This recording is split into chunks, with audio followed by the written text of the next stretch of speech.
আজকে একেবারে আর্লি মর্নিংয়েই দিনের শুরুতেই চলে এসছে এই পার্সেলটা, আমাজন থেকে এসে দিয়ে গেছে। তো সকালবেলা দরজা খুলেছি ঘুম থেকে উঠে এই পার্সেলের সাথেই। এটা হচ্ছে কর্পূর। তো দুর্গাপুজো তো পড়েই গেল, আমার ঘরে না ট্যাবলেট কর্পূর প্রচুর রয়েছে, আর সেটা গণেশের যেটা সেটা। তো এবারও আমি ভেবেছিলাম এই ধরনের কর্পূরগুলো ইউজ করব। এগুলো দেখো কোনো ট্যাবলেট কর্পূর নয়, একদম বড় বড় দানা দানা কর্পূর, কিন্তু এগুলো কোনো ট্যাবলেট শেপের নয়। তো আর দেখলাম কি বলো তো, এই ব্র্যান্ডের কর্পূরটার উপরে না বেশ ভালো অফার চলছে এই মুহূর্তে।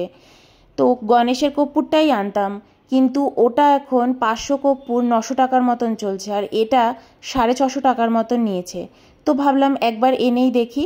আর এই যে আমার ঘরে এই কৌটো পড়ে রয়েছে, কৌটোর মধ্যে ভাবছি এই কর্পূরগুলো ঢেলে রেখে দেব। এক এক করে তো পুজো লেগেই গেল, দুর্গা পুজো, লক্ষ্মী পুজো, কালী পুজো, এবার এক এক করে পুজো চলবে। পুজোর অনেক জিনিস আনতেও দিয়েছি। গুড মর্নিং ফ্রেন্ডস, আজকেও সকালবেলা ব্রেকফাস্টে রয়েছে মুড়ি। মুড়ি মাখা করছি, আদা, লেবু, ধনেপাতা, কাঁচা লঙ্কা, পেঁয়াজ, এই সমস্ত কিছু দিয়ে ভালো করে মেখেছি, আর একটু বিট নুন দিয়ে। এতদিন বাইরে থেকে ঘুরে আসার পরে না ভীষণ মুড়ি খেতে রোজ ইচ্ছে করছে, তাই মুড়ি মাখা সাথে একটা মাফিন। আগের দিন অয়নকে দিয়ে মাফিন আনিয়েছি, ঘুরতে গিয়ে মাফিন খেয়ে না তারপর থেকে এত মাফিন খেতে ইচ্ছে করছে। আর ঘুরতে যাওয়ার আগে ওই কেকটা তো আনিয়েই রেখেছিলাম। আর এখন খুব কফি খাওয়ারও ইচ্ছে হচ্ছে। ব্যাঙ্গালোরে এখানে না বেশ ঠান্ডা পড়েছে। আগের বছরে নোলেন গুড়গুলো আনিয়েছিলাম অনলাইন থেকে, আমাজন থেকেই আনিয়েছিলাম। মুড়ি মাখা নিয়ে চলে এসেছি, কফিটা হচ্ছে। আজকে তো মুড়ি মাখাটা খাট্টা খাট্টা লাগছে, টক টক। লেবু দিয়েছি, ধনেপাতা।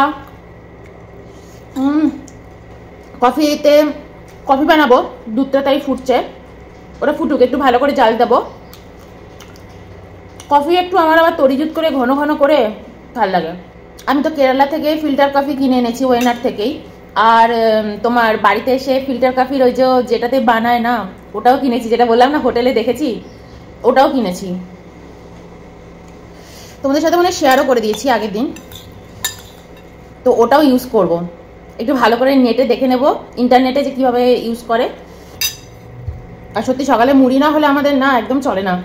আমি ওখানে গিয়েও না মুড়ি মিস করছিলাম, ভাবছিলাম আমি যেদিন ফিরছি সেদিনও বলছিলাম বাড়িতে গিয়েই মুড়ি খাবো। তো দেখো কফির দুধটা একদম ঘন ঘন হয়ে এসছে, এবার আমি এর মধ্যে কফি দিয়ে দেব। আগের বছর দেখো এই যে কফিটা এনে রেখে দিয়েছিলাম, আমার সাধারণত 2 বছর যায় একটা কফি শিশি, কারণ আমরা তো কফি লাভার নই, শুধু ঠান্ডার টাইমটাই আমরা একটু কফি খাই, তাও রেগুলার খাই না। এবার ওয়েনার থেকে ঘুরে আসার পর থেকে কফি খাওয়ার খুব শখ হয়েছে, তাই এখন কফি বার করেছি। নইলে কিন্তু এই সময়টা মোটামুটি আমরা চাই খাই, আর নভেম্বর, ডিসেম্বর, জানুয়ারি ওই সময়টাই শুধু একটু কফি খাওয়া হয়। কফির মধ্যে যে ফোম তৈরি করে খায় না, ওরকম কফি খেতেও কিন্তু খুব ভালো লাগে। ওর জন্য আমি কিনে রেখেছিলাম আগেরবার আমাজন থেকে, আগেরবার না 2-3 বছর আগে কিনেছি। কোথায় যে আছে ওটা, এখানেই আছে কোথাও একটা। ওটা সেই মেশিনটা দিয়ে এরকম করে টিপলেই এত সুন্দর ফোম তৈরি হয়ে যায়। আমি ওটা কিনে রেখেছিলাম, খুঁজতে হবে কোথায় রেখেছি, ওটাও বার করবো। এবার কফি খাবো, এবার শীতের মধ্যে অনেক রকমের কফি খাবো। তো দেখো কফি হয়ে গেছে, এবার নিয়ে নিচ্ছি প্লেটে। কফি দুটো নিয়ে নিলাম, আর মাফিন তো নেবই, সাথে কেকও নেব। আর মাফিনের সাথে না ওই যে গুড় দুটো দেখালাম, ওই একটু লিকুইড গুড় আছে, আর একটা তোমার নলেন গুড় যেটা সেটা একটা আছে। নলেন গুড়ের লিকুইডও হয়, আবার ঘন যেটা হয় সেটাও রয়েছে, পাটালি যেটা বলে। তো এই দেখো লিকুইড গুড়টা নিয়ে নিলাম, জানি না কেমন এখনও রয়েছে, আগের বছর নিয়েছিলাম, কিন্তু নিয়ে কিন্তু ওই ফ্রিজেই রেখে দিয়েছিলাম। তো চলো খাই কফি, আজকে চা নয়, আজকে কফি।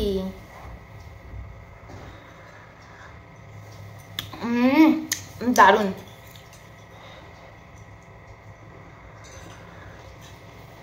দারুণ গো। আজকে একটা মাফিনই দুজনে হাফ হাফ খাবো, কারণ একটা খাওয়ার মতন মানে আমি পারবোই না। দেখো হাফ করে নিয়ে এসেছি মাফিনটা। ও ভিতরে চকলেট সস, এই দেখো, এটা হচ্ছে অয়নের অফিস থেকে এনেছে, দারুণ খেতে। এক একটা কত নিয়েছে, 55 টাকা বললেন আগের দিন, 55 টাকা করে নিয়েছে এক একটা মাফিন, দারুণ খেতে।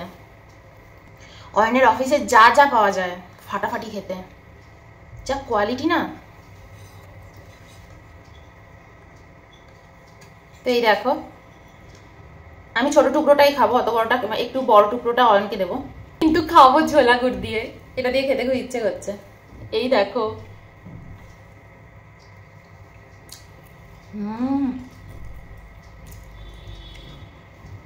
গুড়ের টেস্টটা না একটু এদিক থেকে ওদিক হয়নি। আর আমার তো অত খোলাই হয় না, ফ্রিজের মধ্যেই থাকে।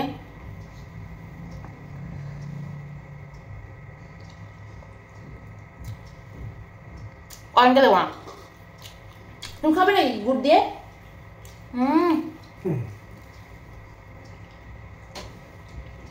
হবে খেতে গো, দারুণ।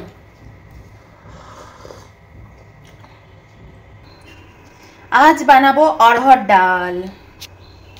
এই দেখো অরহর ডাল, তোমাদের মধ্যে একজন আমাকে খেতে বলেছিলে, তো আমার ছিল। এটাকে আমরা বলি তুর ডাল, মানে এখানে তো তুর ডাল বলে, ইংলিশ নামটাই মনে হয় তুর ডাল এটার। কারণ এখানে তুর ডাল না হলে সাম্বার করাই যাবে না, কারণ এরা সাম্বারটাই খায় এই অরহর ডালে। ভাগ্যিস আনিয়ে রেখে দিয়েছিলাম, আমাদের খুব সাম্বার খাওয়া হতো, তাই আনিয়ে রেখেছিলাম। একটুখানি শুয়েছিলাম, শুয়ে একটুখানি ট্যাব দেখছিলাম। এবার রান্না বান্নায় চলে যাব। আজকে অরহর ডাল রান্না করব। আগের দিন তোমরা বলছিলে না আমাকে যে অরহর ডাল খেতে, তো আজকে অরহর ডাল করব, যেটা এখানে সবাই তুর ডাল বলে, ইংলিশেও মনে হয় ওটার নাম তুর ডালই। তো সেটা করবো, আর ডাল মাখনি স্টাইলের করব। আমি ওটাই ইউটিউবে দেখছিলাম যে কিভাবে অরহর ডালটা খায়। আমাদের বাড়িতে কোনোদিনও হতো না। আর আমি অরহর ডাল এখানে এসে সবচেয়ে বেশি অরহর ডাল খেয়েছি তোমার সাম্বার, এরা অরহর ডাল দিয়েই বানায়। তো আমরা তো তুর ডাল দিয়ে বানাতাম, আমি জানতাম না যে এটাই অরহর ডাল। তো চলো, বেশ সুন্দর পেঁয়াজ রসুন সব কিছু দিয়ে রান্না করব, মানে ডালটা করব। পাশে একটু ডিম ভাজা, আলু সেদ্ধ, এইগুলো হচ্ছে আজকের রেসিপি। তো চলো তাড়াতাড়ি রান্না করে নিই, তারপর আবার স্নান করতে যাবো। আজকে দুটো বডি ওয়াশ এসছে, সে মানে নায়কা থেকে আনিয়েছি। একটা না আমি খুলে ফেলেছি একটুখানি, মানে ইয়েটা ওপেন করে ফেলেছি। তো স্নানে যাওয়ার আগে তোমাদের বডি ওয়াশটাও দেখিয়ে দেবো, তারপর স্নানে চলে যাব। কিন্তু চলো আগে রান্নাগুলো সেরে নিই। অরহর ডালটা দেখো আমি এমনিই বানাবো, এটা কোনো প্রেশার কুকারে বানাবো না। তো এইভাবেই ঢেকে ঢেকে আমি এই প্যানটার মধ্যেই বানিয়ে নেব। এতে না ডালের টেস্ট খুব ভালো হয়। আগে আমি সব কিছুর জন্য প্রেশার কুকার ইউজ করতাম, এখন আমি শুধু একটু মাংস খাওয়ার জন্যই প্রেশার কুকারটা ইউজ করি। কারণ আমার ওই মাটনের পাতলা ঝোলটা প্রেশার কুকারে খেতে খুব ভালো লাগে। আর মাঝে মাঝে চিকেনেরও পাতলা ঝোল করি প্রেশার কুকারে, ওটাও খুব ভালো লাগে।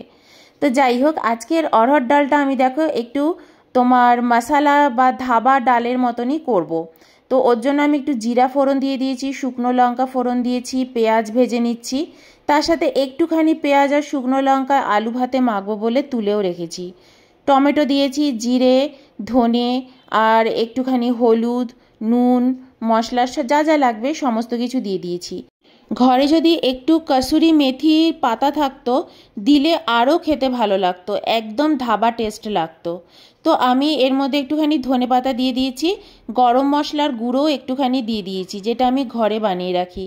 তো দেখো কি সুন্দর ঘন ঘন ডাল আমি করেছি।